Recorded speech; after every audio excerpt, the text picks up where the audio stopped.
Welcome to the next practical session of Blender. In this session, I would introduce my audience with the concept of modifiers in Blender. So without wasting much time, let's start. So this is what in the last session we had just stopped at this particular point. So before starting up the modifier, I just want to handle the problem of n-gons in this particular mesh. N-gons is something like a geometry which has more than like 4 faces. Rather not exactly the 4 faces, it should be like more than 4 edges. Fine. So now I just want to handle with the n-gons because n-gons create some funny geometries which actually doesn't look nice. So I just want to play around with this type of a thing, and after that we are just going to start up with the concept of modifiers.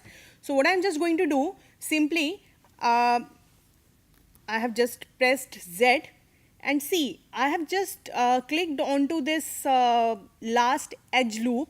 Fine.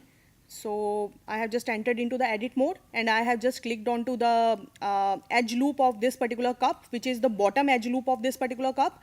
So now what I'm just going to do, I'm just going to just introduce another feature, which is inset. Now inset, what inset will do? Inset will just move the edges inside the object. So now what I'm just going to do, I'm just pressing I. Fine. So as soon as I'm just trying to press I and I'm just dragging my mouse inside, so it is just going to like pull the geometry into my cup. Fine. So this is now fine to me and I have just hit left click. So as soon as I had just done that, so you can see that n-gons have disappeared. Fine. So I am just going into my object mode and by pressing Z we can see now it looks perfectly fine. The n-gons have disappeared. So this is what my cup looks like. Fine. So okay, so now I'm just going to start up with the concept of some modifiers. Like we had just introduced one modifier, subdivision surface, onto this particular cup. Now I'm just going to tell you that what actually these modifiers are, and for that I'm just going to save this file first of all. So I have just already saved this file and now I'm just going to open a new file. Fine. I'm saying new, and this is the new file which has been created. So first of all, what do you mean by term modifiers? So it's a general English concept. Modifier means something which modifies. Now modifies what? It would modifies your geometries. So whatever geometry you are just going to create, and if you are just going to apply some modifier onto that particular geometry, so that modifier will modify that particular object according to like what modifier you have assigned. Fine. So modifiers, the basic purpose is to modify the object. Fine. So where you can basically get the modifiers, you can just find the modifiers in your properties panel, and this small wrench element, you can see it's something look like a wrench. You have to simply click onto that and you can figure it out that here is one button which says add modifier. So as soon as you are just going to click onto this add modifier, there are n number of modifiers which are available in Blender, and with every new you can say version of Blender, some new modifiers are getting their place into this panel and some are getting deleted.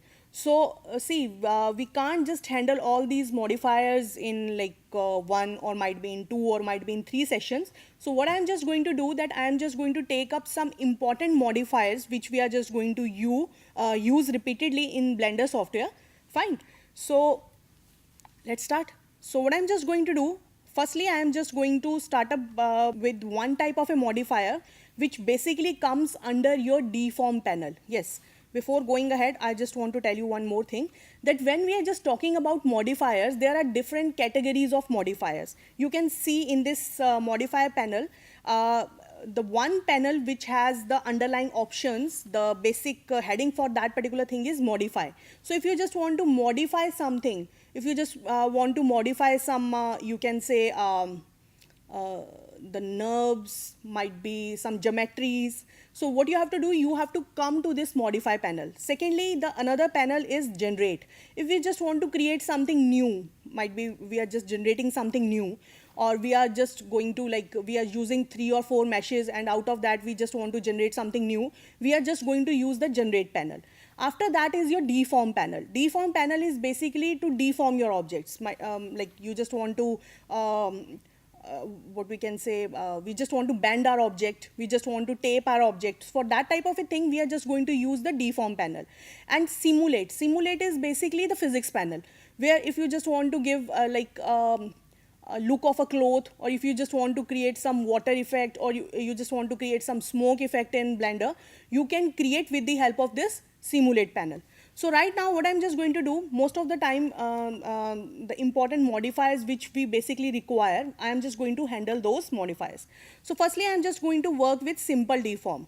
Fine. So for that particular thing, what I'm just trying to do, that I'm just taking up this default mesh, and I'm just going to scaling it up across my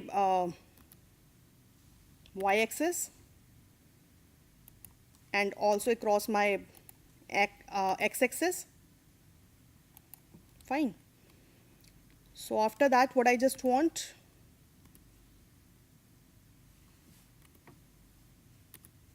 I just want to scale it across my x-axis. This is something like what I just want. Fine.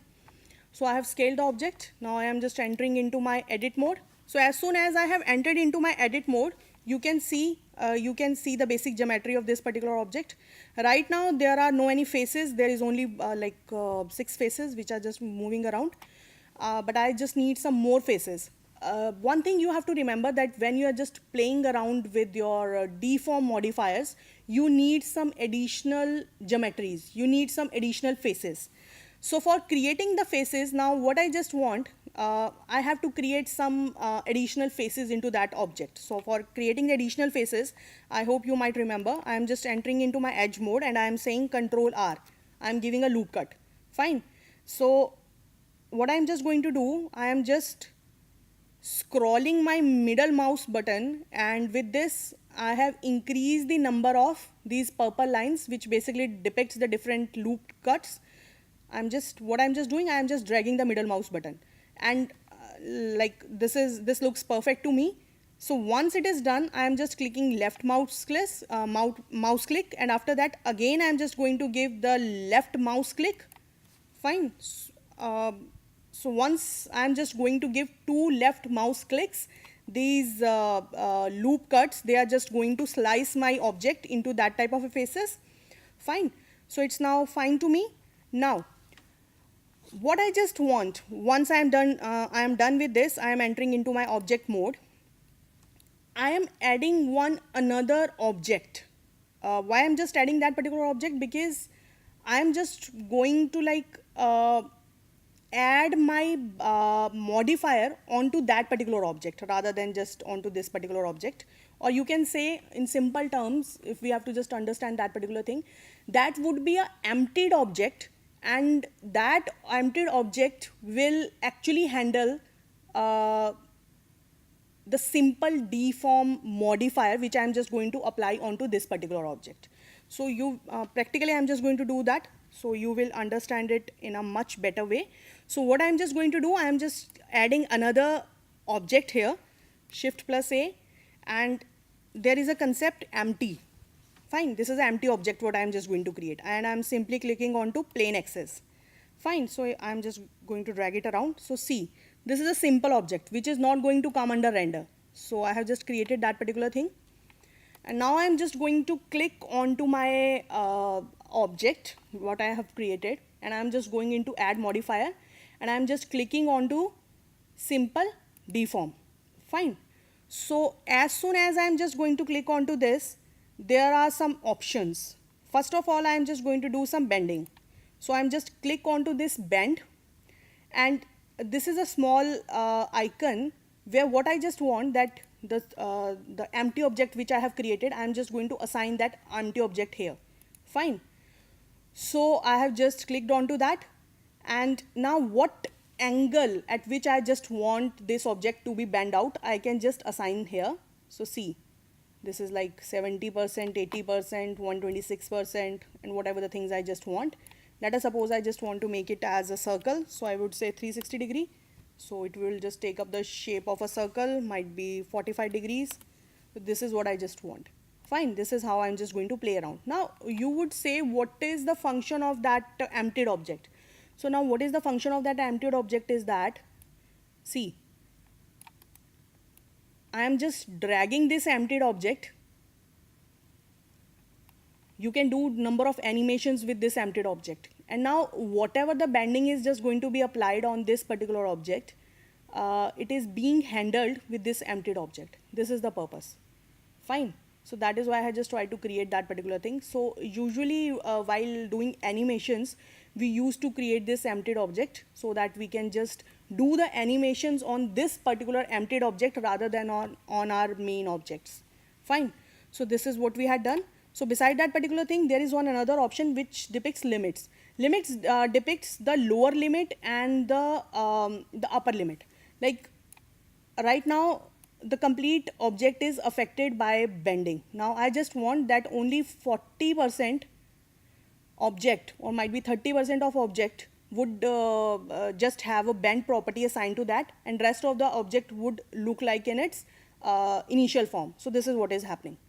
So if I would say 1, so it would take the shape of a complete bended object. Fine. So I hope this is clear. Okay. So after that, the other thing what I just want to do is something with the twist. So for this, again, what I'm just going to do, I'm going to create one mesh, and I'm just going to create one cube here. Fine. And simply, again, what I'm just going to do, S and Z, and in Z direction, I am just going to increase its height.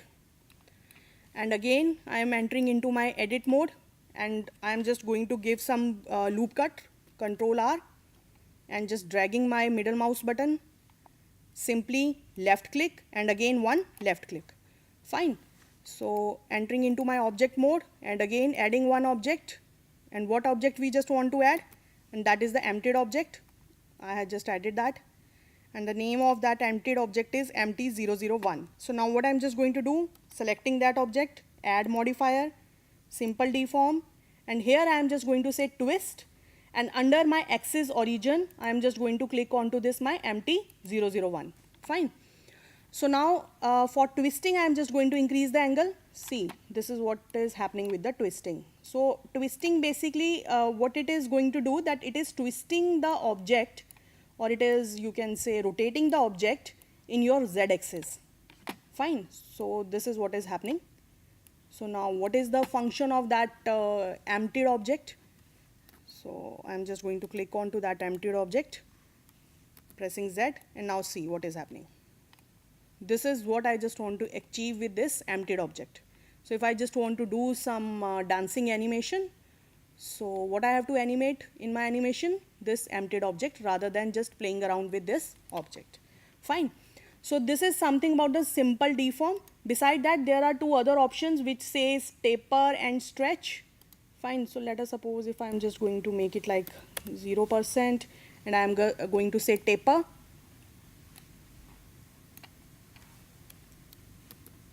Oh, I had just removed all the things. So for that, again, I have to just enter into my edit mode, and again object mode, and we have to add the modifier simple deform and say taper. So what taping is doing, it is actually scaling the object in Z axis. So I can just increase the taping effect. Fine. This is what I just want to achieve, let us suppose. And I can also play around with the axis, that at what particular level I just want. So see, this is what is happening with your taper. Taper is actually scaling the object in Z axis. Fine. Simply if I am just going to click onto this stretch, what stretching is doing, it is stretching the object in Z axis. So I can just play around with its limits, and I can just make up different type of objects in Blender if I just want to make it out. Fine, you can see. So when we just want to create some ceilings, or we just want to create some architectural 3D architectural outputs, we basically use some type of deformation. Fine. So this is what is happening with your simple deform modifier. I hope this might be clear.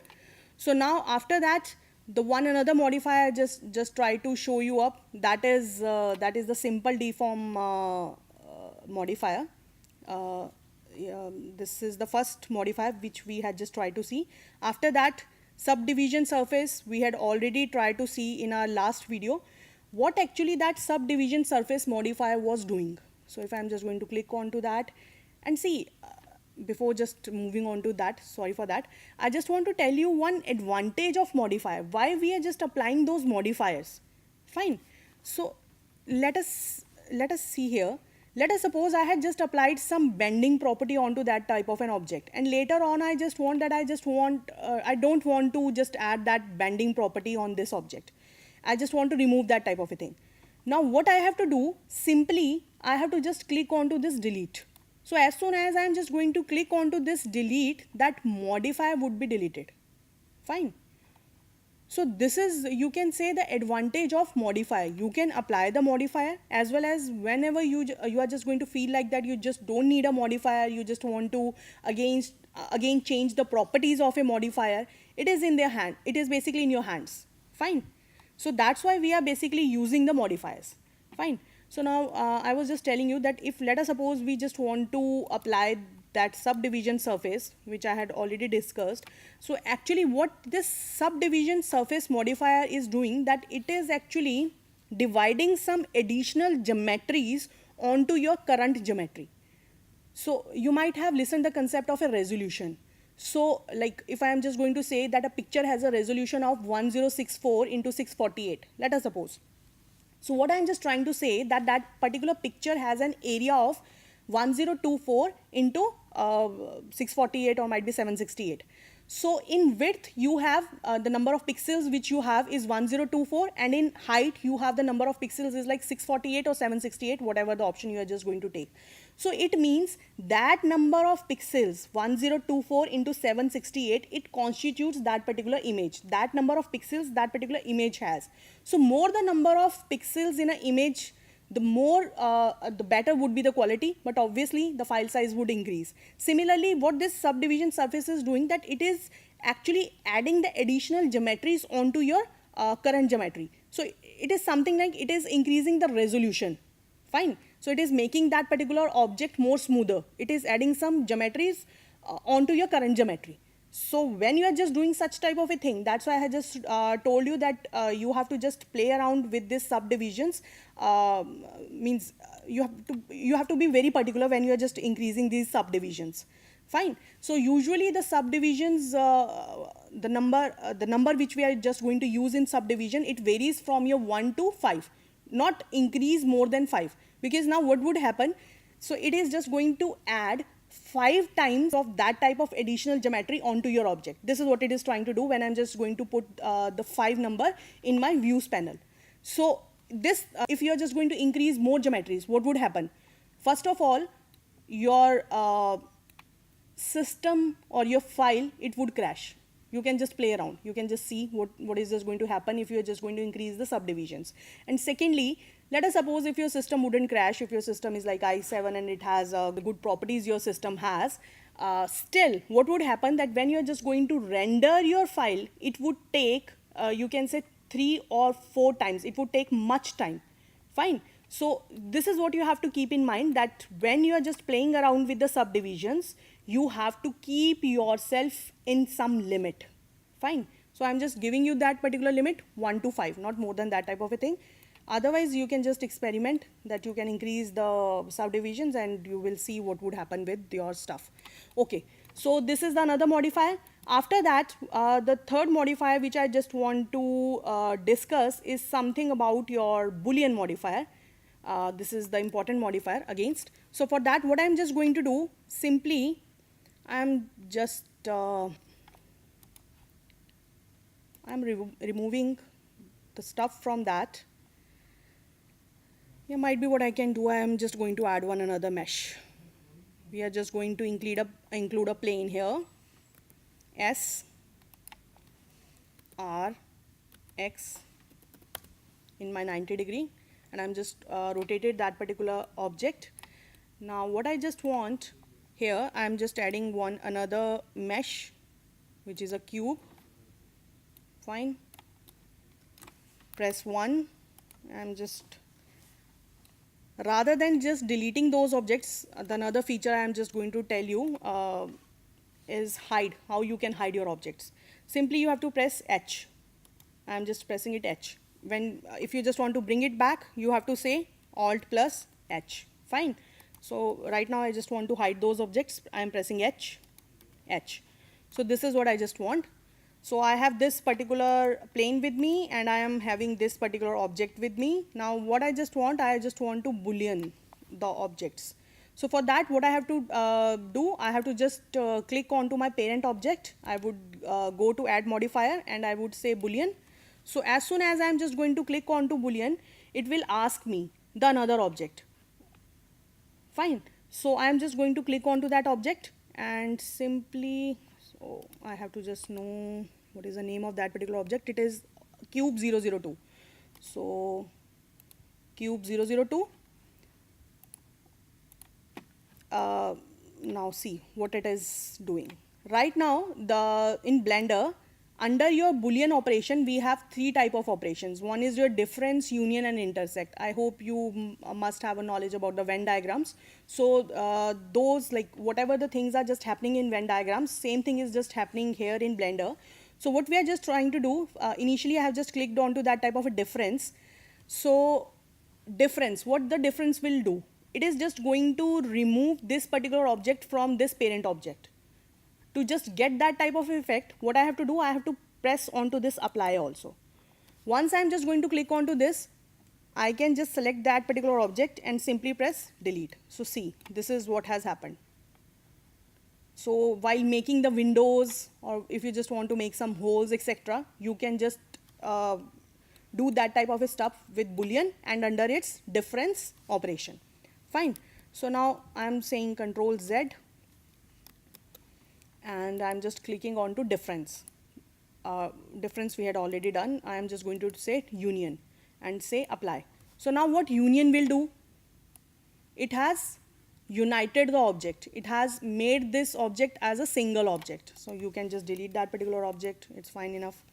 Fine. Simply, if I am saying intersect. So intersect will do, it is just going to take the common area.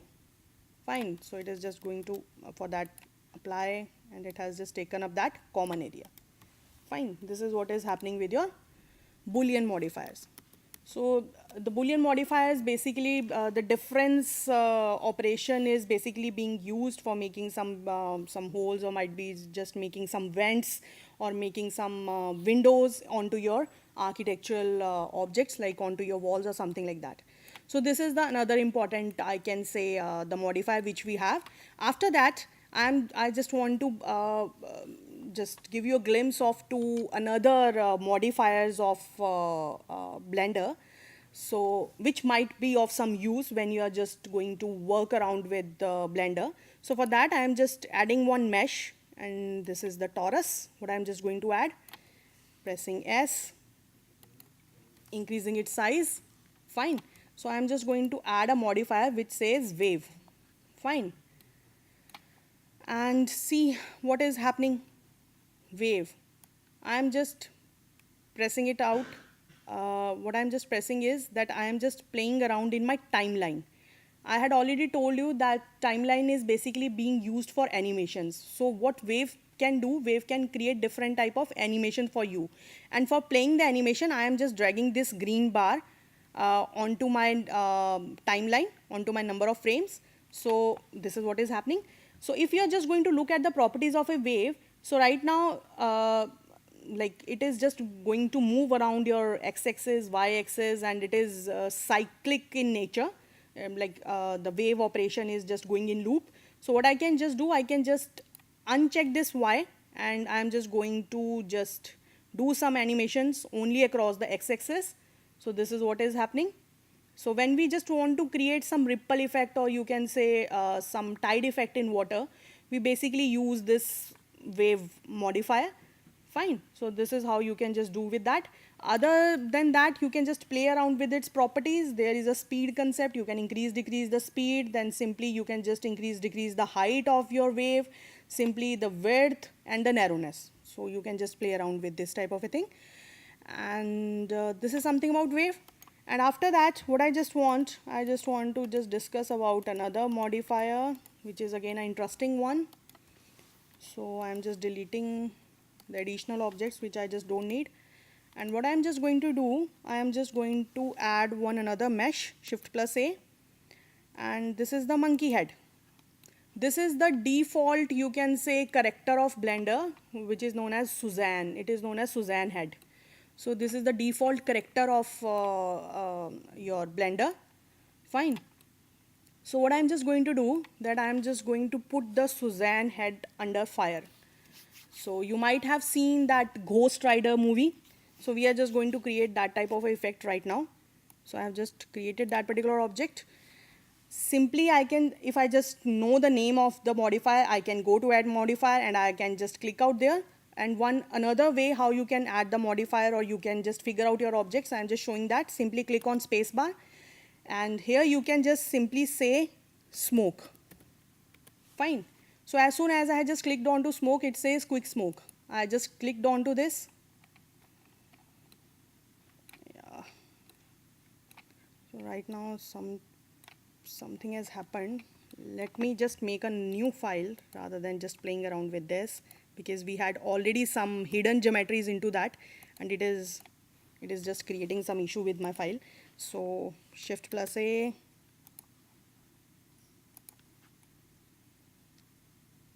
and monkey head, S, spacebar, quick smoke. So see, this is a type of a you can say box it has tried to create across this Suzanne head. Now under its properties, rather than just looking at this property bar, I'm just going to look at this toolbar now. You can see it has a quick smoke, and from here you can just change its size, change different type of properties. Right now it is just going to give you a smoke look. What I just want it to be smoke plus fire. So as soon as I'm just going to click onto that, and I'm just going to play the animation. For playing the animation, by the way, the shortcut is Alt plus A. So see, this is what is happening. So it has put your Suzanne head under fire. This is something like a Ghost Rider, or might be you are just going to create some bikes, or might be some other vehicles and you just want to put them on fire. So this is how you can achieve with Blender. So I had already told you that in Blender you can do some compositings also. Fine, you can add some special effects also. So this is a type of a physics or a special effect you had tried to achieve in Blender. Fine. So these are something about your modifiers. There are n number of different type of modifiers in about which I can just talk, but right now see I have some limitation. With this I am just winding up this session on modifiers. Hope you understood the concept of the modifiers. In this session we have just tried to understood that what different type of modifiers which we have in Blender. We had talked about some different type of modifiers like your Boolean, then something about the simple deform, then something about the subdivision modifier, then something about this smoke. To have this hold on these modifiers, again I'm just going to give you that guru mantra, is that practice, practice and practice and be creative.